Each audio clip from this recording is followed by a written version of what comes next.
আবার চলে এলাম বই পাঠে। সবাইকে স্বাগতম মাই অডিও বুক চ্যানেলে। আজকে পড়ব হুমায়ুন আহমেদের লেখা হিমু সিরিজের ষষ্ঠ বই। বইটির নাম হিমুর হাতে কয়েকটি নীল পদ্ম। যথারীতি বইটি আমরা খণ্ড খণ্ড আকারে আমাদের চ্যানেলে আপলোড করছি। আজকে পড়ব বইটির তৃতীয় অংশ। বইটির বাকি অংশের ভিডিও লিংক এই ভিডিও ডেসক্রিপশনে দেওয়া আছে। তাহলে আর দেরি না করে বই পাঠে চলে যাচ্ছি। আর অন্যান্য দিনের মতো আজকের বই পাঠেও আপনাদের সাথে আছি আমি সজল।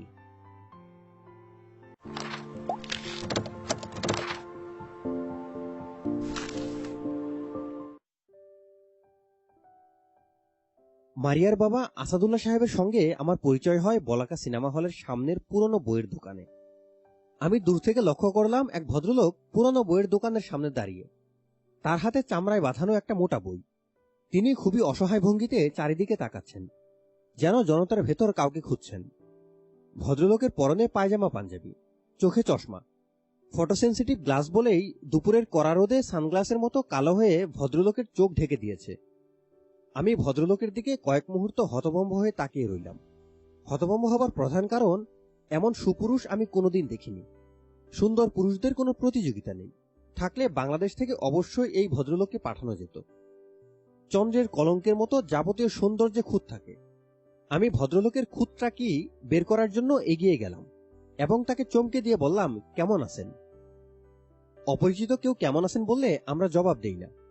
হয় ভুরু কুচকে তাকিয়ে থাকি, কিংবা বলি আপনাকে চিনতে পারছি না। এই ভদ্রলোক তা করলেন না, সঙ্গে সঙ্গে হাসি মুখে বললেন, জি ভালো। কাছে এসেও ভদ্রলোকের চেহারায় কোনো খুঁত ধরতে পারা গেল না।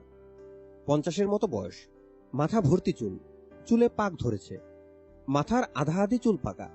এই পাকা চুলেই তাকে ভালো লাগছে। মনে হচ্ছে কুচকুচে কালো হলে তাকে মানাতো না। অসম্ভব রূপবতীদের বেলাতেও আমি এই ব্যাপারটা দেখেছি। তারা যখন যেভাবে থাকে সেভাবেই তাদের ভালো লাগে। কপালে টিপ পড়লে মনে হয়, আহ, টিপটা কি সুন্দর লাগছে। টিপ না থাকলে মনে হয়, ভাগ্যিস এই মেয়ে অন্য মেয়েগুলির মতো কপালে টিপ দেয়নি, টিপ দিলে তাকে একেবারেই মানাতো না। আমার ধারণা হলো ভদ্রলোকের চোখে হয়তো কোনো সমস্যা আছে। হয়তো চোখ টেরা, কিংবা একটা চোখ নষ্ট, সেখানে পাথরের চোখ বসানো। ফটোসেন্সিটিভ সানগ্লাস চোখ থেকে খোলা না পর্যন্ত কিছুই বোঝা যাবে না। কাজে আমাকে ভদ্রলোকের সঙ্গে কিছু সময় থাকতে হবে। এই সময়ের ভেতর নিশ্চয়ই তার চোখে ধুলাবালি পড়বে। চোখ পরিষ্কার করার জন্য চশমা খুলবেন। যদি দেখি ভদ্রলোকের চোখও সম্রাট অশোকপুত্র কুণালের চোখের মতো অপূর্ব, তাহলে আমার অনেক দিনের একটা আশা পূর্ণ হবে। আমি অনেকদিন থেকে নিখুঁত রূপবান পুরুষ খুঁজে বেড়াচ্ছি। নিখুঁত রূপবতীর দেখা পেয়েছি, রূপবানদের দেখা এখনো পাইনি। আমি ভদ্রলোকের মুখের দিকে তাকিয়ে পরিচিত মানুষদের মতো হাসলাম। তিনিও হাসলেন, তবে ব্যাকুল ভঙ্গিতে চারিদিক তাকানো দূর হলো না। আমি বললাম, স্যার কোনো সমস্যা হয়েছে? তিনি বিব্রত ভঙ্গিতে বললেন, একটা সমস্যা অবশ্যই হয়েছে। ভালো একটা পুরনো বই পেয়েছি, হোল্ডারের ইন্টারপ্রিটেশন অব কনসায়েন্স। অনেকদিন বইটা খুঁজছিলাম, হঠাৎ পেয়ে গেলাম। আমি বললাম, বইটা কিনতে পারছেন না? টাকা শর্ট পড়েছে? তিনি বললেন, জি। কি করে বুঝলেন? আমি বললাম, ভাবভঙ্গি থেকে বোঝা যায়। আমার কাছে 121 টাকা আছে, এতে কি হবে? উনি বললেন, 100 টাকা হলেই হবে। আমি 100 টাকার নোটটা বাড়িয়ে দিলাম। ভদ্রলোক খুব সহজভাবে নিলেন। অপরিচিত একজন মানুষ তাকে 100 টাকা দিচ্ছে, এই ঘটনা তাকে স্পর্শ করল না, যেন এটা স্বাভাবিক। ভদ্রলোক বই খুলে ভেতরের পাতায় আরেকবার চোখ বুলালেন। মনে হচ্ছে দেখে নিলেন মলাটে যে নাম লেখা ভেতরেও সেই নাম কিনা। বই বগলে নিয়ে ভদ্রলোক এগুচ্ছেন, আমি তার পেছনে পেছনে যাচ্ছি। তার চোখ ভালো মতো না দেখে বিদেয় হওয়া যায় না। ভদ্রলোক হঠাৎ দাঁড়িয়ে পড়ে বললেন, আপনার নাম কি? আমি বললাম, আমার নাম হিমালয়। ভদ্রলোক বললেন, সুন্দর নাম, হিমালয়। বললেন অন্যমনস্ক ভঙ্গিতে। হিমালয় নাম শুনে সবাই সামান্য হলেও কৌতূহল নিয়ে আমাকে দেখে। ইনি তাও দেখছেন না, যেন হিমালয় নামের অনেকের সঙ্গে তার পরিচয় আছে। আমরা নিউ মার্কেটের কার পার্কিং এলাকার দিকে পৌঁছলাম। তিনি সাদা রঙের একটা বড় গাড়ির দরজা খুলতে খুলতে বললেন, আসুন, ভেতরে আসুন। আমি বিস্মিত হয়ে বললাম, ভেতরে যাব কেন? তিনি আমার চেয়েও বিস্মিত হয়ে বললেন, আমার বাড়িতে চলুন, আপনাকে টাকা দেব, তারপর আমার ড্রাইভার আপনি যেখানে যেতে চান সেখানে পৌঁছে দেবে। আমি বললাম, অসম্ভব, আমার এখন কাজ আছে। উনি বললেন, বেশ, আপনার ঠিকানা বলুন, আমি টাকা পৌঁছে দেব। আমার কোনো ঠিকানা নেই। সে কি? স্যার, আপনি বরং আপনার টেলিফোন নাম্বার দিন, আমি টেলিফোন করে একদিন আপনাদের বাসায় চলে যাব। উনি বললেন, কার্ড দিচ্ছি, কার্ডে ঠিকানা, টেলিফোন নাম্বার সবই আছে। আমি বললাম, কার্ড না দেওয়াই ভালো, আমার পাঞ্জাবির কোনো পকেট নেই, কার্ড হাতে নিয়ে ঘুরবো, কিছুক্ষণ পর হাত থেকে ফেলে দেব, এর চেয়ে টেলিফোন নাম্বার বলুন, আমি মুখস্থ করে রেখে দিই। আমার স্মৃতিশক্তি ভালো, একবার যা মুখস্থ করি তা ভুলি না। উনি টেলিফোন নাম্বার বললেন, অন্যমনস্ক ভঙ্গিতে গাড়িতে উঠে বসলেন। তখনও তার হাতে বইটি ধরা, মনে হচ্ছে বই হাতে নিয়েই গাড়ি চালাবেন। আমি বললাম, স্যার, দয়া করে 1 সেকেন্ডের জন্য আপনি কি চোখ থেকে চশমাটা খুলবেন? উনি বললেন, কেন? আমি বললাম, ব্যক্তিগত কৌতূহল মেটাবো। অনেকক্ষণ থেকে আমার মনে হচ্ছিল আপনার একটা চোখ পাথরের। উনি বিস্মিত হয়ে বললেন, এরকম মনে হবার কারণ কি? বলতে বলতে তিনি চোখ থেকে চশমা খুললেন। আমি অবাক হয়ে তার চোখ দেখলাম। পৃথিবীতে সবচেয়ে সুন্দর চোখ নিয়ে 4 জন মানুষ জন্মেছিলেন। মিশরের রানী ক্লিওপেট্রা, ট্রয় নগরীর হেলেন, অশোকের পুত্র কুনাল এবং ইংরেজ কবি শেলি। আমার মনে হলো এই 4টি নামের সঙ্গে আরেকটি নাম যুক্ত করা যায়। ভদ্রলোকের নাম কি? আমি জানি না। ভদ্রলোকের নাম জিজ্ঞেস করা হয়নি। তার টেলিফোন নাম্বারও ইতিমধ্যে ভুলে গেছি। তাতে ক্ষতি নেই, প্রকৃতি তাকে কম করে হলেও আরো 4 বার আমার সঙ্গে দেখা করিয়ে দেবে। এইসব ব্যাপারে প্রকৃতি খুব উদার। পছন্দের মানুষকে প্রকৃতি কমপক্ষে 5 বার মুখোমুখি করে দেয়, মুখোমুখি করে মজা দেখে। কাজেই আমি ভদ্রলোকের সঙ্গে যোগাযোগ করার কোনো চেষ্টা করলাম না। আমি থাকি আমার মতো, উনি থাকেন উনার মতো। আমি ঠিক করে রেখেছি একদিন নিশ্চয়ই আবার তার সঙ্গে দেখা হবে, তখন তার সম্পর্কে জানা যাবে। আপাত দৃষ্টিতে মনে হচ্ছে মানুষটা ইন্টারেস্টিং, বই প্রেমিক। হাতে বইটা পড়ার পর আশপাশে সবকিছু ভুলে গেছেন। আমাকে সাধারণ ভদ্রতার ধন্যবাদও দেননি। আমি নিশ্চিত আবার যখন দেখা হবে তখন দেবেন। পরের বছর চৈত্র মাসের কথা। আমার জীবনের বড় বড় ঘটনা চৈত্র মাসে ঘটে। কে বলবে রহস্যটা কি? বেলা 1টার মতো বাজে। ঝাঁঝা রোদ উঠে গেছে। অনেকক্ষণ হেঁটেছি বলে শরীর ঘামে ভিজে গেছে। পাঞ্জাবির এমন অবস্থা যে দুহাতে চিপে উঠোনের দড়িতে শুকোতে দেওয়া যায়। তৃষ্ণায় বুকের ছাতি ফেটে যাবার উপক্রম। ঠান্ডা এক গ্লাস পানি খেতে ইচ্ছা হচ্ছে। চোখের সামনে ভাসছে বড় মাপের একটা গ্লাস, গ্লাস ভর্তি পানি, তার উপরে বরফের কুচি। কাচের পানির জগ হাতে আরেকজন দাঁড়িয়ে আছে। গ্লাস শেষ হওয়া মাত্র সে গ্লাস ভর্তি করে দেবে। জগ হাতে যে দাঁড়িয়ে আছে তার মুখ দেখা যাচ্ছে না, শুধু হাত দেখা যাচ্ছে। ধবধবে ফর্সা হাত, হাত ভর্তি লাল এবং সবুজ কাচের চুড়ি। জগে করে পানি ঢালার সময় চুরিতে রিনিঝিনি শব্দ উঠছে। কল্পনার সঙ্গে বাস্তবের আকাশ পাতাল পার্থক্য। চৈত্র মাসের দুপুরে ঢাকার রাজপথে পানির জগ হাতে চুরি পরা কোনো হাত থাকে না। আমি হাঁটতে হাঁটতে ভাবছি, কোনোদিন যদি প্রচুর টাকা হয় তাহলে চৈত্র মাসে ঢাকার রাস্তায় রাস্তায় জল সত্র খুলে দেব। সেখানে হাসি খুশি তরুণীরা পথচারীদের বরফ শীতল পানি খাওয়াবে। ট্যাপের পানি না, ফুটন্ত পানি। পানিবাহিত জীবাণু যে পানিকে দূষিত করেনি সেই পানি। তরুণীদের গায়ে থাকবে আকাশি রঙের শাড়ি, হাত ভর্তি লাল সবুজ চুড়ি। চুড়ির লাল রঙের সঙ্গে মিলিয়ে ঠোঁটে থাকবে আগুন রঙা লিপস্টিক। তাদের চোখ কেমন হবে? তাদের চোখ এমন হবে যেন চোখের দিকে তাকালেই মনে হয় প্রহর শেষের আলোয় রাঙা সেদিন চৈত্র মাস, তোমার চোখে দেখেছিলাম আমার সর্বনাশ। প্রচন্ড রোদের কারণেই বোধহয় মরীচিকা দেখার মতো ব্যাপার ঘটল। আমি চোখের সামনে জলছত্রের মেয়েগুলিকে দেখতে পেলাম। একজন না, 4-5 জন। সবার হাতেই পানির জগ, হাত ভর্তি লাল সবুজ চুড়ি। আর তখন আমার পেছনে একটা গাড়ি থামলো। গাড়ি থেকে মাথা বের করে জলছত্রের তরুণীদের একজন বলল, এই যে শুনুন, কিছু মনে করবেন না, আপনার নাম কি হিমালয়? আমি বললাম, হ্যাঁ। গাড়িতে উঠে আসুন, আমার নাম মারিয়া। মেয়েটার বয়স 13-14, কিংবা হয়তো আরো কম। বাচ্চা মেয়েরা শাড়ি পরলে অন্য এক ধরনের সৌন্দর্য তাদের জড়িয়ে ধরে। এই মেয়েটির বেলাও তাই হয়েছে। মেয়েটি জলছত্রের মেয়েদের নিয়ম মতো আকাশি রঙের শাড়ি পরেছে। শাড়ি পরা মেয়েদের কখনো তুমি বলতে নেই। তবু আমি গাড়িতে উঠতে উঠতে বললাম, কেমন আছো মারিয়া? জি, ভালো আছি। তোমার হাতে লাল সবুজ চুড়ি নেই কেন? মারিয়া ঘাড় বাঁকিয়ে তাকালো, কিছু বলল না। আমি মেয়েটিকে চিনতে পারছি না, তাতে কিছু যায় আসে না। মারিয়া বলল, আপনি কি অসুস্থ? না, আপনাকে দেখে মনে হচ্ছে অসুস্থ। আপনি তো আমাকে চেনেন না। আমি কে জানতে চাচ্ছেন না কেন? তুমি কে? ও বলল, আমি আসাদুল্লাহ সাহেবের মেয়ে। ও আচ্ছা। মারিয়া বলল, আসাদুল্লাহ সাহেব কে তাও তো আপনি জানেন না। আমি বললাম, না, উনি কে? উনি হচ্ছেন সেই ব্যক্তি যাকে আপনি একবার 100 টাকা ধার দিয়েছিলেন। মনে পড়েছে? হ্যাঁ, মনে পড়েছে। মারিয়া বলল, যেভাবে কথা বলছেন তাতে মনে হয় এখনো মনে পড়েনি। আপনি বাবাকে বলেছিলেন তার একটা চোখ পাথরের। এখন মনে পড়েছে? আমি বললাম, হ্যাঁ, মনে পড়েছে। আমরা কি এখন তার কাছে যাচ্ছি? তাকে ঋণমুক্ত করার পরিকল্পনা? মারিয়া বলল, না, তিনি দেশে নেই। বছরে মাত্র 3 মাস তিনি দেশে থাকেন। আপনার সঙ্গে দেখা হবার 2 মাস পরেই তিনি চলে যান। এই 2 মাস আপনি তার সঙ্গে যোগাযোগ করেননি বলে তিনি খুব আপসেট ছিলেন। তিনি চলে যাবার আগে আপনার চেহারার নিখুঁত বর্ণনা দিয়ে গিয়েছিলেন। আমাকে বলে গিয়েছিলেন, যদি আপনাকে আমি বের করতে পারি তাহলে দারুণ একটা উপহার পাব। তারপর থেকে আমি পথে বের হলেই হলুদ পাঞ্জাবি পরা কাউকে দেখলেই জিজ্ঞেস করি, আপনার নাম কি হিমালয়? ভালো কথা, আপনি আসলেই হিমালয় তো? আমি হিমালয়।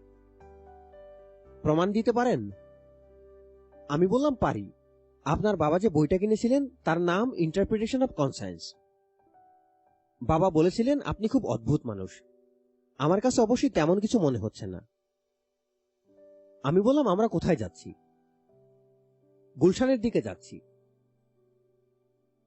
গাড়ির ভেতরে এসি দেয়া, শরীর শীতল হয়ে আসছে, ঘুম ঘুম পাচ্ছে। আমি প্রাণপণ চেষ্টা করছি জেগে থাকতে। ঘুম আনার জন্য মানুষ ভেড়ার পাল গোনে, ঘুম না আসার জন্য কি কিছু গোনার আছে? ভয়ঙ্কর কোনো প্রাণী গুনতে শুরু করলে ঘুম কেটে যাবার কথা। আমি মাকড়সা গুনতে শুরু করলাম। 1টা মাকড়সা, 2টা মাকড়সা, 3টা, 4টা, 5টা। সর্বনাশ, 5মটা আবার ব্ল্যাক উইন্ডো মাকড়সা। কামড়ে সাক্ষাৎ মৃত্যু। এত গোনাগুনি করেও লাভ হলো না। মারিয়াদের বাড়িতে যখন পৌঁছলাম তখন আমি গভীর ঘুমে অচেতন। মারিয়া এবং তাদের ড্রাইভার দুজন মিলে ডাকাডাকি করেও আমার ঘুম ভাঙাতে পারছে না। মারিয়াদের পরিবারের সঙ্গে এই হচ্ছে আমার পরিচয়ের সূত্র। মারিয়ার বয়স তখন 15। সেদিনই সে প্রথম শাড়ি পরে। শাড়ির রং বলেছি কি? ও হ্যাঁ, আগে একবার বলেছি। আচ্ছা, আবারও বলি। শাড়ির রং জলস্বচ্ছের মেয়েদের শাড়ির মতো আকাশী নীল। ঘুম ভেঙে দেখি চোখের সামনে হুলস্থুল ধরনের বাড়ি। প্রথম দর্শনে মনে হলো বাড়িতে আগুন ধরে গেছে। বুকে একটা ছোটখাটো ধাক্কার মতো লাগলো। পুরো বাড়ি বোগেনভিলিয়ার গাঢ় লাল রঙে ঢাকা। হঠাৎ ঘুম ভাঙায় ফুলের রংকে আগুন বলে মনে হচ্ছিল। মারিয়া বলল, বাড়ির নাম মনে রাখুন, চিত্রলেখা। চিত্রলেখা হচ্ছে আকাশের একটা তারার নাম।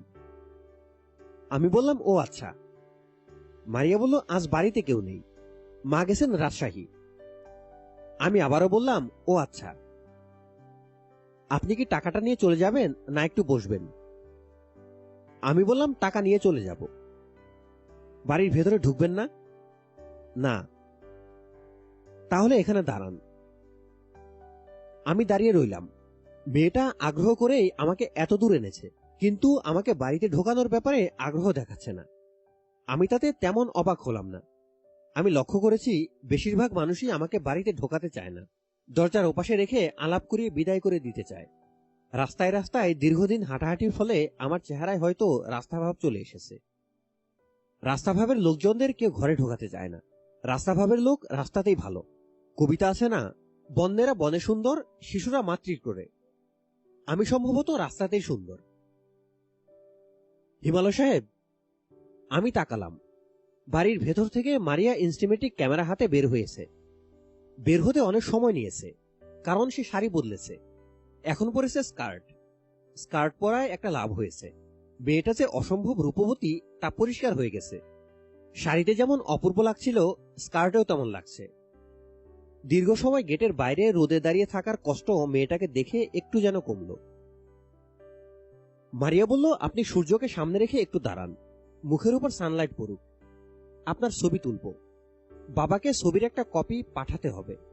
ছবি দেখলে বাবা বুঝবেন যে আমি আসল লোককেই পেয়েছিলাম। আমি বললাম, হাসবো? হ্যাঁ, হাসতে পারেন। দাঁত বের করে হাসবো না ঠোঁট টিপে? মারিয়া বলল, যেভাবে হাসতে ভালো লাগে সেভাবেই হাসুন। আর এই নিন টাকা। মারিয়া 100 টাকার 2টা নোট এগিয়ে দিল। দুটাই চকচকে নোট। বড় লোকদের সবই সুন্দর। আমি অল্প যে কজন দারুণ বড় লোক দেখেছি তাদের কারো কাছেই কখনো ময়লা নোট দেখিনি। ময়লা নোটগুলি এরা কি ওয়াশিং মেশিনে ধুয়ে ইস্ত্রি করে ফেলে নাকি ডাস্টবিনে ফেলে দেয়? আমি বললাম, আমি আপনার বাবাকে 100 টাকা দিয়েছিলাম। মারিয়া বলল, বাবা বলে দিয়েছেন যদি আপনার দেখা পাই তাহলে যেন 200 টাকা দিই, কারণ গ্রন্থ সাহেব বইয়ে গুরু নানক বলেছেন, দুগুণা দত্তার চৌগুণা জুজার, 2 গুণ দিলে 4 গুণ ফেরত দিতে হয়। বাবা সামনের মাসের 15 তারিখের পর আসবেন। আপনি তখন এলে বাবা খুব খুশি হবেন, আর বাবার সঙ্গে কথা বললে আপনার নিজেরও ভালো লাগবে। আমি বললাম, আমার ভালো লাগবে সেটা কি করে বলছেন? অভিজ্ঞতা থেকে বলছি। বাবার সঙ্গে যে 5 মিনিট কথা বলে সে বারবার ফিরে আসে। ও আচ্ছা। মারিয়া বলল, ও আচ্ছা বলা কি আপনার মুদ্রা দোষ? একটু পরপর আপনি ও আচ্ছা বলছেন। আমি বললাম, কিছু বলার পাচ্ছি না বলে ও আচ্ছা বলছি। বাবার সঙ্গে দেখা করার জন্য আসবেন তো? আমি বললাম, আসব। আপনার যদি কোনো প্রশ্ন থাকে যে প্রশ্নের জবাব আপনি জানেন না, সেই প্রশ্ন বাবার জন্য নিয়ে আসতে পারেন। আমার ধারণা আমার বাবা এই পৃথিবীর একমাত্র ব্যক্তি যিনি সব প্রশ্নের জবাব জানেন। আমি যথাসম্ভব বিস্মিত হবার ভঙ্গি করে বললাম, ও আচ্ছা। মারিয়া বাড়িতে ঢুকে পড়ল। বাড়ির দারোয়ান গেট বন্ধ করে মোটা মোটা 2টা তালা লাগিয়ে দিয়ে জেলের সেন্ট্রির মতো তালা টেনে টেনে পরীক্ষা করতে লাগলো। আমি হাতের মুঠোয় 2টা চকচকে নোট নিয়ে চৈত্রের ভয়াবহ রোদে রাস্তায় নামলাম। মারিয়া একবারও বলল না, কোথায় যাবেন বলুন, গাড়ি আপনাকে পৌঁছে দেবে। বড়লোকদের ঠান্ডা গাড়ি মানুষের চরিত্র খারাপ করে দেয়। একবার চড়লে শুধুই চড়তে ইচ্ছা করে। আমি রাস্তায় হাঁটা মানুষ, অল্প কিছু সময় মারিয়াদের গাড়িতে চড়েছি, এতেই হেঁটে বাড়ি ফিরতে ইচ্ছা করছে না। আসাদুল্লাহ সাহেবের সঙ্গে দেখা হলো আষাঢ় মাসে। বৃষ্টিতে ভিজে জবজবা হয়ে ওদের বাড়িতে গিয়েছি। দারোয়ান কিছুতেই ঢুকতে দেবে না। ভাগ্যক্রমে মারিয়া এসে পড়ল। বড়লোকেরা বোধহয় কিছুতেই বিস্মিত হয় না। কাক ভেজা অবস্থায় আমাকে দেখেও একবারও জিজ্ঞেস করল না ব্যাপার কি। সহজ ভঙ্গিতে সে আমাকে নিয়ে গেল তার বাবার কাছে। বিশাল একটা ঘরে ভদ্রলোক খালি গায়ে বিছানার উপর বসে আছেন, অনেকটা পদ্মাসনের ভঙ্গিতে বসা। তার চোখ একটা খোলা বইয়ের দিকে। দেখে বোঝা যাচ্ছে ভদ্রলোক গভীর মনোযোগে বই পড়ছেন। আমরা দুজন যে ঢুকলাম তিনি বুঝতেও পারলেন না। মারিয়া বলল, বাবা একটু তাকাবে? ভদ্রলোক বললেন, হ্যাঁ তাকাবো। বলার পরেও তাকালেন না। যে পাতাটা পড়ছিলেন সে পাতাটা পড়া শেষ করে বই উল্টে দিয়ে তারপর তাকালেন। তাকিয়ে হেসে ফেললেন। আমি চমকে গেলাম। মানুষের হাসি এত সুন্দর হয়? তৎক্ষণাৎ মনে হলো, ভাগ্যিস মেয়ে হয়ে জন্মায়নি। মেয়ে হয়ে জন্মালে এই ঘর থেকে বের হওয়া অসম্ভব হতো। হিমালয় সাহেব না? জি। তুমি কেমন আছো? জি ভালো। বসো, খাটের উপর বসো। আমি কিন্তু স্যার ভিজে জবজবা। কোনো সমস্যা নেই, বসো, মাথা মুছবে? জি না স্যার, বৃষ্টির পানি আমি গায়ে শুকাই। তোয়ালে দিয়ে বৃষ্টির পানি মুছলে বৃষ্টির অপমান হয়। আমি খাটে বসলাম। ভদ্রলোক হাত বাড়িয়ে আমার কাঁধ স্পর্শ করলেন। তুমি কেমন আছো হিমালয়? জি ভালো। ওই দিন তোমার কাছ থেকে টাকা নিয়ে চলে এসেছিলাম, ধন্যবাদ পর্যন্ত দেইনি। আসলে আমার মাথার মধ্যে সব সময় ছিল কখন বইটা পড়ব। জগতের চারপাশে তখন কি ঘটছিল তা আমার মাথায় ছিল না। ভালো কোনো বই হাতে পেলে আমার এরকম হয়। আমি বললাম, বইটা কি ভালো ছিল? উনি বললেন, আমি যতটা ভালো আশা করেছিলাম তার চেয়ে ভালো ছিল। এ জাতীয় বই লাইব্রেরিতে পাওয়া যায় না, পথে ঘাটে পাওয়া যায়। আমি একবার পুরনো খবরের কাগজ কিনে এরকম ফেরিওয়ালার ঝুড়ি থেকে একটা বই জোগাড় করেছিলাম। বইটার নাম ডন অফ ইন্টেলিজেন্স, 1892-তে প্রকাশিত বই। অথর হচ্ছেন ম্যাকমাস্টার, রয়্যাল সোসাইটির ফেলো। চামড়া দিয়ে মানুষ বই বাঁধিয়ে রাখে, ওই বইটা ছিল সোনা দিয়ে বাঁধিয়ে রাখার মতো। মারিয়া বলল, বইয়ের কসকসানি শুনতে ভালো লাগছে না বাবা, আমি যাচ্ছি। তোমাদের চা কফি কিছু লাগলে বলো, আমি পাঠিয়ে দেব। আসাদুল্লাহ সাহেব মেয়ের দিকে তাকিয়ে বললেন, আমাদের চা দাও। আর শোনো হিমালয়, তুমি আমাদের সঙ্গে দুপুরে খাবে, তোমার কি আপত্তি আছে? জি না। উনি বললেন, তোমাকে কি এক সেট শুকনো কাপড় দেব? লাগবে না স্যার, শুকিয়ে যাবে। ভদ্রলোক বললেন, তোমাকে দেখে এত ভালো লাগছে কেন বুঝতে পারছি না। মারিয়া, তুই বলতো, এই ছেলেটাকে দেখে আমার এত ভালো লাগছে কেন? মারিয়া বলল, তোমার ভালো লাগছে কারণ তুমি ধরে নিয়েছিলে ভদ্রলোকের সঙ্গে তোমার দেখা হবে না, তাকে ধন্যবাদ দিতে পারবে না, সারা জীবন ঋণী হয়ে থাকবে। তুমি ঋণ শোধ করতে পেরেছ, এই জন্যই ভালো লাগছে। Very good. যতই দিন যাচ্ছে তোর বুদ্ধি চক্রবৃদ্ধি হারে বাড়ছে। মারিয়া চা আনতে চলে গেল। আমি আসাদুল্লাহ সাহেবকে বললাম, আপনাকে একটা প্রশ্ন করব। আমি আসলে আপনাকে দেখতে আসিনি, প্রশ্নটা করতে এসেছি। আসাদুল্লাহ সাহেব বিস্মিত হয়ে বললেন, কি প্রশ্ন? আমি বললাম, এই জীবজগতে মানুষ ছাড়া আর কোনো প্রাণী কি আছে যে আত্মহত্যা করতে পারে? উনি বললেন, আছে। লেমিং বলে এক ধরনের প্রাণী আছে, ইঁদুর গোত্রীয়। স্ত্রী লেমিংদের বছরে 2টা বাচ্চা হয়, কিন্তু অজ্ঞাত কারণে প্রতি 4 বছর পর পর 2টার বদলে এদের বাচ্চা হয় 10টা করে। তখন ভয়ঙ্কর সমস্যা দেখা দেয়, খাদ্যের অভাব, বাসস্থানের অভাব। এরা তখন করে কি, দল বেঁধে সমুদ্রের দিকে হাঁটা শুরু করে। একসময় সমুদ্রে গিয়ে পড়ে। মিনিট 10 মনের আনন্দে সমুদ্রের পানিতে সাঁতরায়। তারপর সবাই দল বেঁধে সমুদ্রে ডুবে আত্মহত্যা করে, মাস সুইসাইড। বলেন কি? উনি বললেন, নিম্ন শ্রেণীর প্রাণীদের মধ্যে মাস সুইসাইডের ব্যাপারটা আছে। সিল মাছ করে, নীল তিমিরা করে, হাতি করে। আবার এককভাবে আত্মহত্যার ব্যাপারও আছে। একক আত্মহত্যার ব্যাপারটা দেখা যায় প্রধানত কুকুরের মধ্যে। প্রভুর মৃত্যুর শোকে অভিভূত হয়ে এরা খাওয়া দাওয়া বন্ধ করে আত্মহত্যা করে। পশুদের আত্মহত্যার ব্যাপারটা জানতে চাচ্ছ কেন? জানতে চাচ্ছি কারণ আপনার কন্যার ধারণা আপনি পৃথিবীর সব প্রশ্নের জবাব জানেন। সত্যি জানেন কিনা পরীক্ষা করলাম। আসাদুল্লাহ সাহেব আবারও হাসলেন। আমার আবারও মনে হলো, মানুষ এত সুন্দর করে হাসে কিভাবে।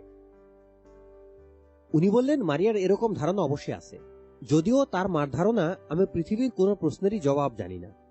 ভালো কথা, হিমালয় নামটা ডাকার জন্য একটু বড় হয়ে গেছে। হিমু ডাকলে কি রাগ করবে? জি না। হিমু সাহেব? জি। ব্যাপারটা কি তোমাকে বলি। আমার হলো জাহাজের নাবিকের চাকরি। সিঙ্গাপুরের গোল্ডেন হেড শিপিং কর্পোরেশনের সঙ্গে আছি। মাসের পর মাস থাকতে হয় সমুদ্রে, প্রচুর অবসর। আমার আছে বই পড়ার নেশা, ক্রমাগত পড়ি। স্মৃতিশক্তি ভালো, যা পড়ি মনে থাকে। কেউ কিছু জিজ্ঞেস করলে চট করে জবাব দিতে পারি। আমি বললাম, এনসাইক্লোপিডিয়া হিউম্যানিকা। আসাদুল্লাহ সাহেব শব্দ করে হাসলেন। তুমি তো মজা করে কথা বলো। মোটেই এনসাইক্লোপিডিয়া না। আমি হচ্ছি সেই ব্যক্তি যে এনসাইক্লোপিডিয়া ব্রিটানিকার প্রথম পৃষ্ঠা থেকে শেষ পৃষ্ঠা পর্যন্ত 2বার পড়েছে। এনসাইক্লোপিডিয়া মানুষ কেনে সাজিয়ে রাখার জন্য, পড়ার জন্য না। আমার হাতে ছিল প্রচুর সময়, সময়টা কাজে লাগিয়েছি, পড়েছি। পড়তে আপনার ভালো লাগে? উনি বললেন, শুধু ভালো লাগে না, অসাধারণ ভালো লাগে। প্রায় কি ভাবি জানো? প্রায় ভাবি, মৃত্যুর পর আমাকে যদি বেহেশতে পাঠানো হয় তখন কি হবে। সেখানে কি লাইব্রেরি আছে? নানান ধর্মগ্রন্থ ঘেটে দেখেছি। স্বর্গে লাইব্রেরি আছে এরকম কথা কোনো ধর্মগ্রন্থে পাইনি। সুন্দরী হুরদের কথা আছে, খাদ্য পানীয়ের কথা আছে, ফলমূলের কথা আছে, বাট নো লাইব্রেরি। আমি বললাম, বেহেশতে আপনি নিজের ভুবন নিজের মতো করে সাজিয়ে নিতে পারবেন। আপনার ইচ্ছা অনুসারে আপনার হাতের কাছেই থাকবে আলেকজান্দ্রিয়ার লাইব্রেরির মতো প্রকাণ্ড লাইব্রেরি। আসাদুল্লাহ সাহেব আমার দিকে ঝুঁকে এসে বললেন, নিজের বেহেশত নিজের মতো করা গেলে আমার বেহেশত কি রকম হবে তোমাকে বলি। সুন্দর একটা বিছানা থাকবে, বিছানায় বেশ কয়েকটা বালিশ, চারপাশে আলমিরা ভর্তি বই, একদম হাতের কাছে, যেন বিছানা থেকে না নেমেই বই নিতে পারি। কলিং বেল থাকবে, বেল টিপতেই চা আসবে। আমি বললাম, গান শোনার ব্যবস্থা থাকবে না? ভালো কথা মনে করেছ। অবশ্যই গান শোনার ব্যবস্থা থাকবে। সফট স্টেরিও মিউজিক সারাক্ষণ হবে। মিউজিক পছন্দ না হলে আপনা আপনি অন্য মিউজিক বাজা শুরু হবে। হাত দিয়ে বোতাম টিপে ক্যাসেট বদলাতে হবে না। আমি বললাম, সারাক্ষণ ঘরে বন্দি থাকতে ভালো লাগবে? উনি বললেন, বন্দি বলছো কেন? বই খোলা মানে নতুন একটা জগৎ খুলে দেয়া। আমি বললাম, তারপরও আপনার হয়তো আকাশ দেখতে ইচ্ছা করবে। এটাও মন্দ বলনি। হ্যাঁ, থাকবে। বিশাল একটা জানালা আমার ঘরে থাকবে, তবে জানালায় মোটা পর্দা দেওয়া থাকবে। যখন আকাশ দেখতে ইচ্ছা করবে পর্দা সরিয়ে দেব। আমি বললাম, এই হবে আপনার বেহেশত? হ্যাঁ, এই আপনার স্ত্রী, আপনার কন্যা, এরা আপনার পাশে থাকবে না? উনি বললেন, থাকলে ভালো, না থাকলেও কোনো ক্ষতি নেই। ভালো করে ভেবে দেখুন, আপনার ভেস্তে কিছু বাদ পড়ে যায়নি তো? না, সব আছে। আমি বললাম, খুব প্রিয় কিছু হয়তো বাদ পড়ে গেল। আসাদুল্লাহ সাহেব বিস্মিত হয়ে বললেন, তুমি এমন ভাবে কথা বলছো যেন এক্ষুনি ভেস্তটা তৈরি হয়ে যাচ্ছে। আমি হাসলাম। আসাদুল্লাহ সাহেব ভুরু কুঁচকে বললেন, ও, একটা জিনিস বাদ পড়ে গেছে। ভালো একটা আয়না লাগবে, একসঙ্গে পা থেকে মাথা পর্যন্ত দেখা যায় এরকম একটা আয়না। আমার একটা মেইলি স্বভাব আছে, আয়নায় নিজেকে দেখতে আমার ভালো লাগে।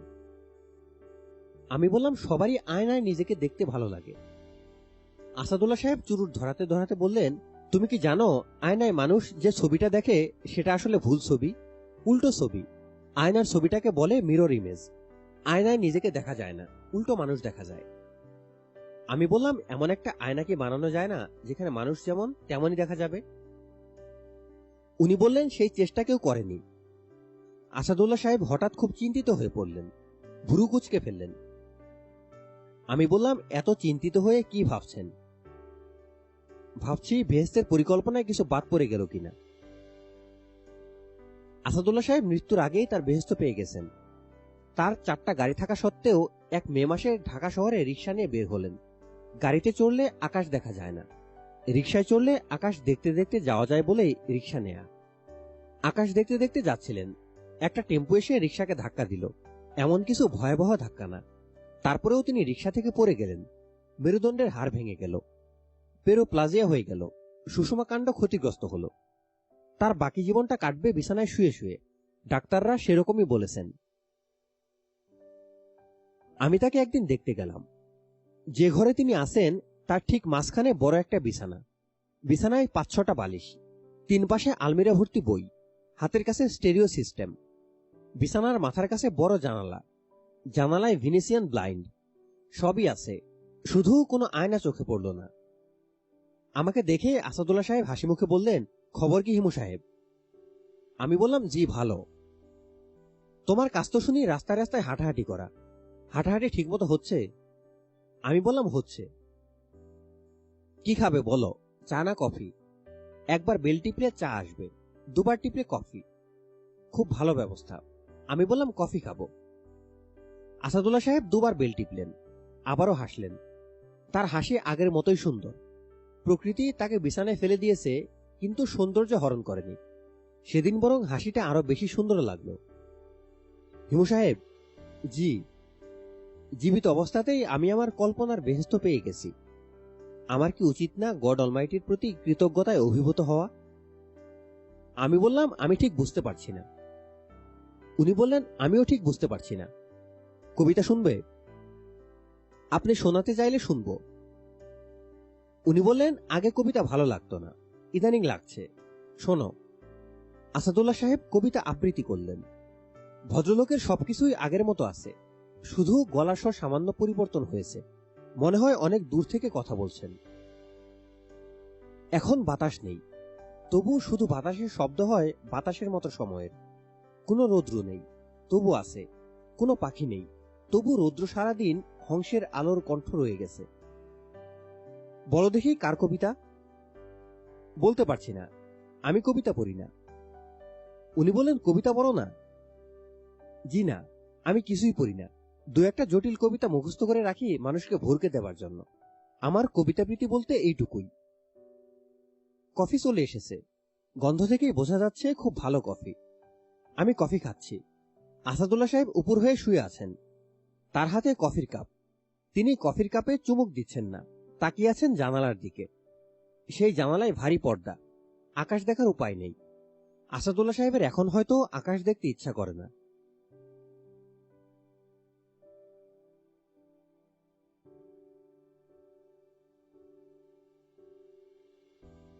কেমন আছেন আসগর সাহেব?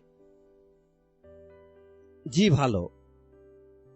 আমি বললাম, কিরকম ভালো? আসগর সাহেব হাসলেন। তার হাসি দেখে মনে হলো না তিনি ভালো। মৃত্যুর ছায়া যাদের চোখে পড়ে তারা এক বিশেষ ধরনের হাসি হাসে। উনি সেই হাসি হাসছেন। আমি একবার ময়মনসিংহ সেন্ট্রাল জেলে এক ফাঁসির আসামি দেখতে গিয়েছিলাম। ফাঁসির আসামি কিভাবে হাসে সেটা আমার দেখার শখ। ফাঁসির আসামির নাম হোসেন মোল্লা। তাকে খুব স্বাভাবিক মনে হলো, শুধু যক্ষা রোগীর মতো জলজলে চোখ। সেই চোখও অস্থির, একবার এদিকে যাচ্ছে একবার ওদিকে। বেচারার ফাঁসির দিন তারিখ জেলার সাহেব ঠিক করতে পারছেন না, কারণ বাংলাদেশে নাকি দুই ভাই আছে যারা বিভিন্ন জেলখানায় ফাঁসি দিয়ে বেড়ায়। তারা ডেট দিতে পারছে না। দুর্ভাগ্য বা সৌভাগ্যক্রমে আমি যেদিন গিয়েছি সেদিনই দুই ভাই চলে এসেছে। পরদিন ভোরে হোসেন মোল্লার সময় ধার্য হয়েছে। হোসেন মোল্লা আমাকে শান্ত গলায় বলল, ভাই সাহেব, এখনো হাতে মেলা সময়। এই ধরেন আজ সারা দিন পড়ে আছে, তারপরে আছে গোটা একটা রাত। ঘটনা ঘটনের এখনো মেলা দেরি। বলেই হোসেন হাসল। সেই হাসি দেখে আমার সারা গায়ে কাটা দিল, প্রেতের হাসি। আজগর সাহেবের হাসি দেখেও গায়ে কাটা দিল, কি ভয়ঙ্কর হাসি। আমি বললাম, ভাই আপনার কি হয়েছে? ডাক্তার বলেছে কি? উনি বললেন, আলসার। সারা জীবন অনিয়ম করেছি, খাওয়া দাওয়া সময় মতো হয় নাই, সেখান থেকে আলসার। আমি বললাম, পেটে রোলারের গোতাও তো খেয়েছিলেন। আজগর সাহেব বললেন, রোলারের গোতা না খেলেও যা হবার হতো, সব কপালের লিখন, তাই না হিমু ভাই? তা তো বটেই। দূরে বসে চিকন কলমে একজন কপাল ভর্তি লেখা লেখেন, সেই লেখার উপর জীবন চলে। আমি বললাম, হ্যাঁ, মাঝে মাঝে উনার কলমের কালি শেষ হয়ে যায়, তখন কিছু লেখেন না, মুখে বলে দেন, যা বেটা নিজের মতো চড়ে খা। এই বলে কলম নিয়ে অন্য একজনের কপালে লিখতে বসেন। আজগর সাহেব বললেন, বড়ই রহস্য এই দুনিয়া। রহস্য তো বটেই। এখন বলুন, আপনার চিকিৎসার কি হচ্ছে? অপারেশন হবার কথা। আমি বললাম, হবার কথা, হচ্ছে না কেন? উনি বললেন, দেশে এমন অবস্থা, ডাক্তাররা ঠিকমতো আসতে পারেন না, অল্প সময়ের জন্য অপারেশন থিয়েটার খোলে, আমার চেয়েও যারা সিরিয়াস তাদের অপারেশন হয়। ও আচ্ছা। মৃত্যু নিয়ে আমার কোনো ভয়ভীতি নাই হিমু ভাই। আমি আবারও বললাম, ও আচ্ছা। উনি বললেন, ভালো মতো মরতে পারাও একটা আনন্দের ব্যাপার। আপনি শিগগিরই মারা যাচ্ছেন? জি। আমি বললাম, মরে গেলে 7,000 টাকাটার কি হবে? ওই লোক যে কোনো দিন চলে আসতে পারে। ও আসবে না। বুঝলেন কি করে আসবে না? তার সঙ্গে আমার কথা হয়েছে। আমি বললাম, তার সঙ্গে কথা হয়েছে মানে? সে কি হাসপাতালে এসেছিল? জি। আজগর ভাই, ব্যাপারটা ভালো মতো বুঝিয়ে বলুন তো, আমি ঠিক মতো বুঝতে পারছি না। আজগর সাহেব মৃদু গলায় কথা বলতে শুরু করলেন। বোঝা যাচ্ছে যা বলছেন তা খুব আগ্রহ নিয়ে বলছেন। বুঝলেন হিমু ভাই, প্রচন্ড ব্যথার জন্য রাতে ঘুমাতে পারি না। গত রাতে ডাক্তার সাহেব একটা ইঞ্জেকশন দিয়ে ঘুম পাড়িয়ে দিয়েছে। রাত 3টার দিকে ঘুমটা ভেঙে গেল। দেখি খুব পানির পিপাসা। হাতের কাছে টেবিলের উপর একটা পানির জগ আছে, জগে পানি নাই। জেগে আছি, নার্সদের কেউ এদিকে এলে পানির কথা বলবো, কেউ আসছে না। হঠাৎ কে যেন দুবার কাশল। আমার টেবিল উত্তর দিকে, কাশিটা আসলো দক্ষিণ দিক থেকে। মাথা ঘুরিয়ে হতভম্ব হয়ে গেলাম। দেখি মনসুর। আমি বললাম, মনসুরকে? যে আমাকে 7,000 টাকা দিয়ে গিয়েছিল সে। ও আচ্ছা। আমি গেলাম রেগে, এই লোকটা আমাকে কি যন্ত্রণায় ফেলেছে ভেবে দেখুন দেখি। আমি বললাম, তোমার ব্যাপারটা কি? কোথায় ছিলে তুমি? তুমি কি জানো তুমি আমাকে কি যন্ত্রণায় ফেলেছ? মনসুর চুপ করে রইল, মাথাও তোলে না। আমি বললাম, কথা বলো না কেন? শেষে সে বলল, ভাইজান, আমি আসবো কেমনে? আমার মৃত্যু হয়েছে। আপনি যেমন মনকষ্টে আছেন, আমিও মনকষ্টে আছি। এত কষ্টের টাকা পরিবারে পাঠাইতে পারি নাই। আমি বললাম, তুমি ঠিকানা বলো, আমি পাঠিয়ে দেব। টাকার পরিমাণ আরো বেড়েছে। পোস্ট অফিসের পাস বইয়ে টাকা রেখে দিয়েছিলাম, বেড়ে ডাবলের বেশি হবার কথা। আমি খোঁজ নেই নাই, তুমি ঠিকানাটা বলো। মনসুর আবার মাথা নিচু করে ফেলল। আমি বললাম, কথা বলো, চুপ করে আসছো কেন? মনসুর বলল, ঠিকানা মনে নাই স্যার, পরিবারের নামও মনে নাই। বলেই কান্না শুরু করলো। তখন একজন নার্স ঢুকলো, তাকে দেখি মনসুর নাই। আমি নার্সকে বললাম, সিস্টার, পানি খাবো। তিনি আমাকে পানি খাইয়ে চলে গেলেন। আমি সারা রাত জেগে থাকলাম মনসুরের জন্য। তার আর দেখা পেলাম না। এই হচ্ছে হিমু ভাই ঘটনা। আমি বললাম, এটা ঘটনা না, এটা স্বপ্ন। স্বপ্ন দেখেছেন? জি না ভাই সাহেব, স্বপ্ন না, স্পষ্ট চোখের সামনে দেখা। মনসুর আগের মতোই আছে, তার কোনো পরিবর্তন হয় নাই। আজগর ভাই, মনসুর মোড়ে ভূত হয়ে আপনার কাছে ছুটে এসেছে। আপনার কথা তার মনে আছে, অথচ পরিবারের নাম ঠিকানা ভুলে গেছে। এটা কি হয়? হয় না। এই ধরনের ঘটনা স্বপ্নে ঘটে। আপনাকে ঘুমের ইনজেকশন দিয়ে ঘুম পাড়িয়েছে, আপনি তার মধ্যে স্বপ্নের মতো দেখেছেন। স্বপ্ন না হিমু ভাই? আচ্ছা ঠিক আছে, যান, স্বপ্ন না। আজগর সাহেব বললেন, আমার মৃত্যুর পর আপনাকে কয়েকটা কাজ করতে হবে হিমু ভাই। আমি বললাম, যা বলবেন করব। উনি বললেন, কাজগুলি কি বলবো? আপনি নিশ্চয়ই 2 দিনের মধ্যে মারা যাচ্ছেন না, কিছু সময় তো হাতে আছে। কি করে বলবো ভাই সাহেব, হায়াত মত তো আমাদের হাতে না। কিন্তু আপনি যেভাবে বলছেন তাতে মনে হওয়া স্বাভাবিক যে মৃত্যু আপনার নিজের হাতে। শুনুন আজগর সাহেব, আপনাকে এখন মরলে চলবে না, আমাকে একটা চিঠি লিখে দিতে হবে। আপনার মুক্তার মতো হাতের লেখায় আপনি আমার হয়ে একটা চিঠি লিখবেন। উনি বললেন, কাকে লিখব? একটা মেয়েকে লিখবেন, তার নাম মারিয়া। খুব দামি কাগজে খুব সুন্দর কালিতে চিঠিটা লিখতে হবে। অবশ্যই লিখব হিমু ভাই, আনন্দের সঙ্গে লিখব।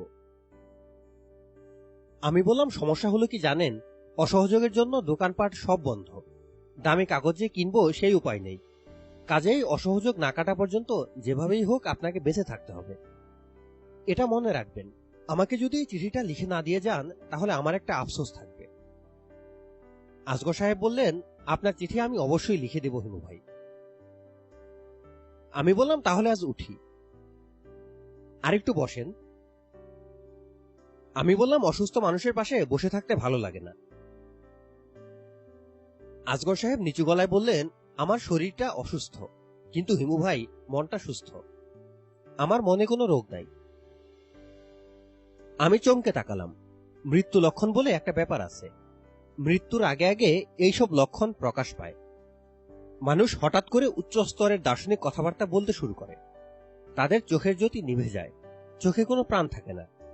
শরীরের যে অংশ সবার আগে মারা যায় তার নাম চোখ। হিমু ভাই। জি। ডাক চলাচল কি করে? আমি বললাম, কিছুই চলছে না, ডাক চলবে কিভাবে? উনি বললেন, আমার আত্মীয় স্বজনদের একটু খবর দেওয়া দরকার। ওদের দেখার জন্য যে মনটা ব্যস্ত তা না, অসুস্থ ছিলাম এই খবরটা তারা না পেলে মনে কষ্ট পাবে। আমি বললাম, ডাক চলাচল শুরু হলেই খবর দিয়ে দেব। মানুষ খুব কষ্ট করছে, তাই না হিমু ভাই? আমি বললাম, বড় বড় নেতারা যদি ভুল করেন তাহলে সাধারণ মানুষ তো কষ্ট করবেই। আমরা যারা ছোট মানুষ আছি হিমু ভাই, আমরাও ভুল করি। মানুষের জন্মই হয়েছে ভুল করার জন্য। তবে হিমু ভাই, ছোট মানুষের ভুল ছোট ছোট, তাতে তার নিজের ক্ষতি, আর কারোর ক্ষতি হয় না। বড় মানুষদের ভুলগুলিও বড় বড়, তাদের ভুলের সবার ক্ষতি হয়। আমরা ছোট মানুষরা নিজেদের মঙ্গল চাই, বড় মানুষরাও তাদের মঙ্গল চান। কিন্তু হিমু ভাই, তারা ভুলে যান যেহেতু তারা বড়, সেহেতু তাদের নিজেদের মঙ্গল দেখলে হবে না, তাদের দেখতে হবে সবার মঙ্গল। ঠিক বলেছি? ঠিক বলেছেন। আমাকে এইসব ঠিক কথা বলে লাভ কি? যাদের বলা দরকার তাদের বললে তো তারা শুনবেন না।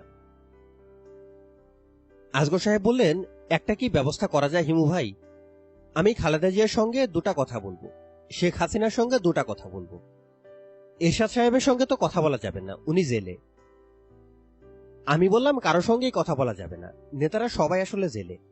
নিজেদের তৈরি জেলখানায় তারা আটকা পড়ে আছেন। সেই জেলখানা পাহারা দিচ্ছে তাদেরই প্রিয় লোকজন। তারা তা জানেন না, তারা মনে করেন তারা স্বাধীন মুক্ত বিহঙ্গ। আজগর সাহেব। জি হিমু ভাই। উচ্চ স্তরের চিন্তাভাবনা করে কোনো লাভ নেই, আপনি ঘুমাবার চেষ্টা করেন।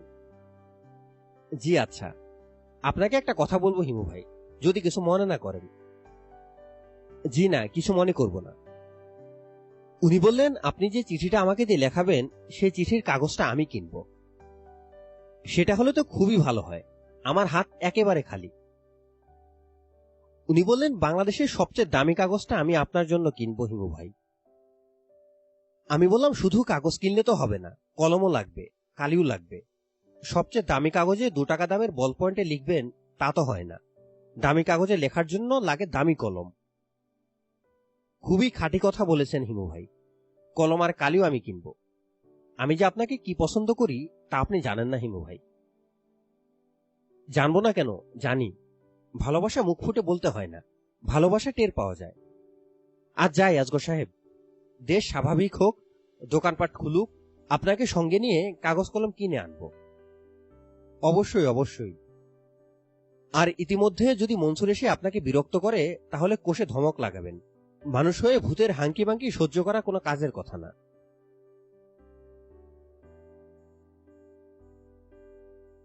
আজ হরতালের কতদিন চলছে? মনে হচ্ছে সবাই দিন তারিখের হিসাব রাখা ভুলে গেছে। নগরীর জন্ডিস হয়েছে, নগরী পড়ে আছে ঝিম মেরে। এই রোগের চিকিৎসা নেই, বিশ্রামই একমাত্র চিকিৎসা। নগরী বিশ্রাম নিচ্ছে। আগের হরতালগুলিতে মোটামুটি আনন্দ ছিল। লোকজন ভিডিও ক্যাসেটের দোকান থেকে ক্যাসেট নিয়ে যেত। স্বামীরা দুপুরে স্ত্রীদের সঙ্গে ঘুমানোর সুযোগ পেত। স্ত্রীরা আটকে উঠে বলতো, এ কি, দিন দুপুরে দরজা লাগাচ্ছ কেন, বাড়ি ভর্তি ছেলে মেয়ে। স্বামী উদাস গলায় বলতো, আজ হরতাল না। এখনকার অবস্থা সেরকম না, এখন অন্যরকম পরিবেশ। জন্ডিসে আক্রান্ত নগরীর রোগ সামলে গাছহারা দিয়ে উঠতে পারবে তো, এটাই সবার জিজ্ঞাসা। নাকি নগরীর মৃত্যু হবে? মানুষের মতো নগরীরও মৃত্যু হয়। আমি হাঁটছি, আমার পাশে পাশে হাঁটছে বাদল। আমি বললাম, দীর্ঘ হরতালে কিছু কিছু উপকারিতা আছে, বলতো কি কি? বাদল বলল, রোড অ্যাক্সিডেন্ট হচ্ছে না। গুড, হয়েছে আর কি? পলিউশন কমেছে, গাড়ির ধোঁয়া, কার্বন মনোক্সাইড কিচ্ছু নেই। Very good. লোকজন বেশি হাঁটাহাঁটি করছে, তাদের স্বাস্থ্য ভালো হচ্ছে, ডায়াবেটিস রোগীর সংখ্যা কমছে। হয়েছে আর কি? আরবদের কাছ থেকে আমাদের পেট্রোল কিনতে হচ্ছে না, কিছু ফরেন কারেন্সি বেঁচে যাচ্ছে। আমি বললাম, হ্যাঁ। বাদল বলল, আমরা পরিবারের সঙ্গে বেশি সময় কাটাতে পারছি, পারিবারিক বন্ধন দৃঢ় হচ্ছে। ঠিক বলেছিস। ও বলল, পলিটিক্স নিয়ে সবাই আলোচনা করছি, আমাদের রাজনৈতিক সচেতনতা বৃদ্ধি পাচ্ছে, দেশ নিয়ে সবাই ভাবছি। আর কিছু আছে? বাদল বলল, আর তো কিছু মনে পড়ছে না। আমি বললাম, আরো অনেক আছে, ভেবে ভেবে সব পয়েন্ট বের কর, তারপরে একটা লিফলেট ছাড়ব। ও বলল, তাতে লাভ কি? আছে, লাভ আছে। তোমার ভাবভঙ্গি আমি কিছুই বুঝি না। তুমি কোন দলের লোক বলো তো, আওয়ামী লীগ না বিএনপি? আমি বললাম, আওয়ামী লীগ যখন খারাপ কিছু করে তখন আমি আওয়ামী লীগকে সমর্থন করি, আর বিএনপি যখন খারাপ কিছু করে তখন বিএনপির সমর্থক। বাদল বলল, এর মানে কি? আমি বললাম, ভালো কাজের সমর্থন সবসময়ই থাকে, খারাপ কাজগুলির সমর্থনের লোক পাওয়া যায় না। আমি সেই লোক, খারাপ কাজের জন্য সমর্থন লাগে, কারণ সব খারাপের মধ্যেই কিছু মঙ্গল থাকে। আমরা যাচ্ছি কোথায় হিমুদা? আমি বললাম, একটা মেয়ের সঙ্গে দেখা করতে যাচ্ছি। কে, মারিয়া? হুম, তার নাম জয়গুণ। জয়গুণ কে? তুই চিনবি না, খারাপ ধরনের মেয়ে। ও আচ্ছা। বাদল চমকালো না বা বিস্মিত হলো না। সে আমার আদর্শ ভক্ত। দলপতির কোনো সিদ্ধান্তের বিষয়ে কিছু বলবে না, বিস্মিত হবে না, চমকাবে না, অন্ধের মতো অনুসরণ করবে। একদল মানুষ কি শুধু অনুসরণ করার জন্যই জন্মায়? প্রথম 3 টোকা, তারপর একটা, তারপর আবার 3টা। এরকম করতে থাকলে জয়গুণ নামের অতি রূপবতী এক তরুণী এসে দরজা খুলে দেবার কথা, যার শাড়ি থাকবে এলোমেলো, যার ব্লাউজের 2টা বোতাম নেই। বেশ কয়েকবার মোর্স কোডের ভঙ্গিতে 3-1-3-1 শব্দ করার পর দরজা সামান্য খুলল। সামান্য ফাঁক দিয়ে দেখা যাচ্ছে না দরজা কে খুলেছে। কানাকুদ্দুস বলেছিল দরজা খুলবে জয়গুণ। সেই ভরসাতে আন্দাজের উপর বললাম, কেমন আছো জয়গুণ? ভেতর থেকে তীক্ষ্ণ কণ্ঠ ভেসে এলো, আপনি কে? আমার নাম হিমু। দরজা খুলে গেল। আমার সামনে জয়গুণ দাঁড়িয়ে আছে। তার শাড়ি মোটেও এলোমেলো নয়, তার ব্লাউজের বোতামও ঠিক আছে। খুব রূপবতী মেয়ে দেখব বলে এসেছিলাম। দুধে আলতা রঙের একজনকে দেখছি। তাকে রূপবতী বলার কোনো কারণ নেই। দাঁত উঁচু, সামান্য মোটা, থপথপ করে হাঁটছে। এক একজনের সৌন্দর্য এক এক রকম। কুদ্দুসের কাছে জয়গুণ হলো হেলেন অফ ট্রয়। জয়গুণ মধুর গলায় বলল, ও আল্লাহ, ভেতরে আসেন। আমি বললাম, আমি সঙ্গে করে আমার এক ফুফাতো ভাইকে নিয়ে এসেছি, ওর নাম বাদল। অবশ্যই আনবেন, ছোট ভাই আসো। জয়গুণ হাত ধরে বাদলকে ভিতরে নিয়ে গেল। বাদল সংকুচিত হয়ে রইল। আমি বেশ আগ্রহ নিয়ে জয়গুণের ঘর দেখছি। সাজানো গোছানো ঘর, রঙিন টিভি আছে, ভিসিআর আছে। এই মুহূর্তে ভিসিআরে হিন্দি ছবি চলছে। জয়গুণ লজ্জিত ভঙ্গিতে বলল, সময় কাটে না, এই জন্য রোজ 3-4টা করে ছবি দেখি। আপনারা আরাম করে বসেন। এসি সারি? এসি আছে? জি আছে। জয়গুণ বলল, ঠান্ডা বাতাসে শরীরে বাত হয়, এই জন্যে এসি সারি না, ফ্যান দিয়া কাম সারি। আমি বললাম, আমাদের জন্য এসি সারবে, এতে তোমার বাত হবে না তো? কি যে কন হিমু ভাইজান, অল্প সময় আর কি বাত হইব? অল্প সময় না তো, আমরা সন্ধ্যা পর্যন্ত থাকব। এসেছি যখন ঠান্ডায় ঠান্ডায় ভিসিআরে একটা ছবি দেখে যাই। অনেকদিন হিন্দি ছবি দেখা হয় না। তোমার অসুবিধা হবে? কি যে কন ভাইজান, আপনি সারা জীবন থাকলেও অসুবিধা নাই।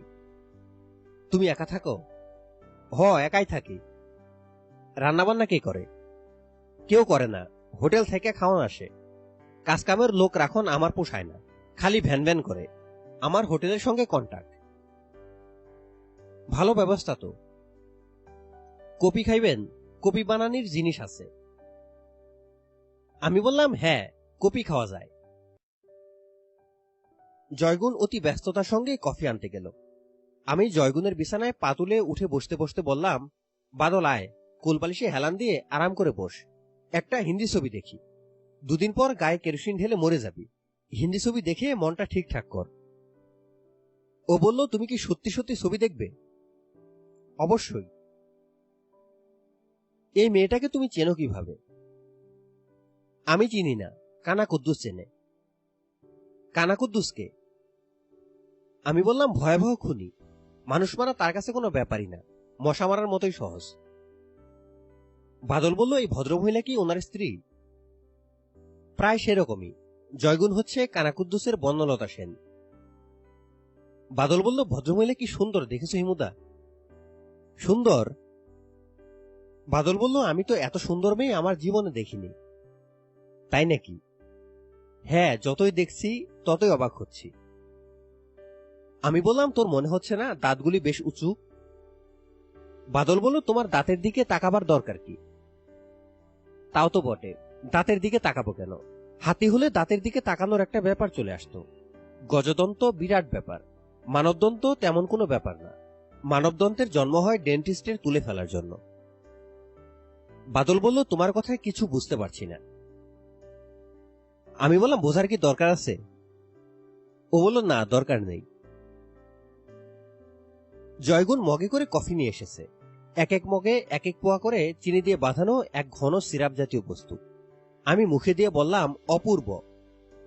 আমি যা করি বাদলও তাই করে, কাজেই বাদলও চোখ বড় বড় করে বলল, অপূর্ব। জয়গুণের সুন্দর মুখ আনন্দে ভরে গেল। সে বলল, ছবি দেখবেন ভাইজান? হ্যাঁ, দেখব, একটা ভালো কিছু দাও। পুরানো দিনের ছবি দেখবেন? দিদার আছে দিলীপ কুমারের ছবি। আমি বললাম, দিলীপ কুমারের ছবি দেখা যেতে পারে। জয়গুণ বলল, ব্ল্যাক অ্যান্ড হোয়াইট। আমি বললাম, সাদা কালোর কোনো অসুবিধা নেই। তারপর জয়গুণ, কুদ্দুসের কোনো খবর জানো? জি না, মেলাদিন কোনো খোঁজ নাই। বুঝছেন ভাইজান, মানুষটার জন্য অত অস্থির থাকি হেও বুঝে না। কোন দিন কোন বিপদে পড়ে। বিপদের কি মা বাপ আছে? সবকিছুর মা বাপ আছে, বিপদের মা বাপ নাই। তারে কে বুঝাইবে কন? আপনারে খুব মানে, যখন আসে তখনই আপনার কথা কয়। ভাইজান বলো। আপনি তার জন্য একটু দোয়া করবেন ভাইজান। আমি বললাম, আমার দোয়াতে তার কোনো লাভ হবে না জয়গুণ। সে ভয়ঙ্কর পাপ করে বেড়াচ্ছে, সেই পাপের শাস্তি তো হবেই। জয়গুণ বলল, মৃত্যুর পর আল্লাহ পাক শাস্তি দিলে দিব, এই দুনিয়ায় শাস্তি হইব, এটা কেমন বিচার? এটা হচ্ছে জনতার বিচার। আল্লাহ পাক কিছু কিছু শাস্তি জনতাকে দিয়ে দেওয়ার ব্যবস্থা করেন। মানুষ ভুল করে, জনতা ভুল করে না। জয়গুণ ছবি চালিয়ে দিয়েছে, তার চোখ ভর্তি পানি। কানা কুদ্দুসের মতো একটি ভয়াবহ পাপীর জন্য জয়গুণের মতো একটি রূপবতী মেয়ে চোখের পানি ফেলছে, কোনো মানে হয়? হয় নিশ্চয়ই, সেই মানে বোঝার ক্ষমতা আমাদের নেই। ছবি চলছে, আমি, বাদল এবং জয়গুণ ছবি দেখছি। জয়গুণ ছবি দেখছে গভীর আনন্দ এবং বিস্ময় নিয়ে। বাদলও তাই করছে। শামশাদ বেগমের কিন্নর কণ্ঠের গান শুরু হলো, বাচপানকে দিল ভোলানা দেনা। বাদলের চোখে পানি। দুদিন পর গায়ে আগুন লেগে যার মরার কথা, সে ছবি দেখে ফুপিয়ে কাঁদছে। কোনো মানে হয়? বাদল, জি। তোর গায়ে কেরোসিন ঢালার ব্যাপারটা মনে হয় তাড়াতাড়ি সেরে ফেলা দরকার, আর দেরি করা যায় না। ও বলল, কেন? দেশ ঠিক হয়ে যাচ্ছে, সব স্বাভাবিক হয়ে যাচ্ছে, যা করার তার আগেই করতে হবে। বাদল বলল, দেশ ঠিক হয়ে যাচ্ছে কে বলল?